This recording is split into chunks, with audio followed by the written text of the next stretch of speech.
भारतीय कथक नृत्यांगना कुमुदिनी लाखिया को अंतिम विदाई दी गई। भारतीय शास्त्रीय नृत्य जगत की महान साधिका पद्म भूषण से सम्मानित कथक नृत्यांगना कुमुदिनी लाखिया को आज उनके चाहने वालों ने नम आंखों से अंतिम विदाई दी। अहमदाबाद स्थित उनके निवास से निकली अंतिम यात्रा में देश भर से कला प्रेमियों, उनके शिष्यों और समाज सेवियों की बड़ी संख्या में मौजूदगी देखने को मिली। अंतिम दर्शन के लिए पहुंचे लोगों ने कहा कि कुमुदिनी जी का जाना न सिर्फ एक कलाकार की विदाई है, बल्कि एक युग का अंत है। આજે કુમીબેન આપણી વચ્ચે નથી।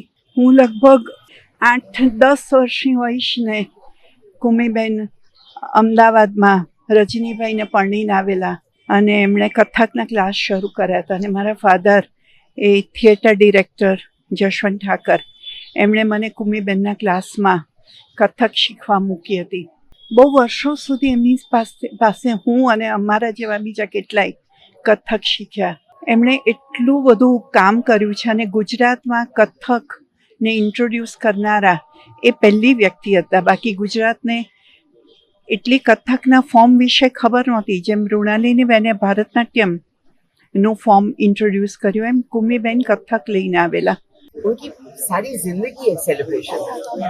उन्होंने जो नृत्य को दिया, जैसे कि मेरी माँ ने दिया, गुजरात को एक भरतनाट्यम और कथक का इन दोनों बहुओं ने बहुत बड़ा क्षेत्र बना दिया और बहुत ऐसे सीड्स प्लांट किए हैं जो वृक्ष बन गए हैं। मुझे लगता है कि हम बहुत खुशनसीब हैं कि मेरी माँ 97 इयर्स तक जिंदा रही, मोदी की बहन 95 तक और लास्ट तक एक्टिव रही। तो हमें तो वो लेगेसी को लेकर नाचते रहना।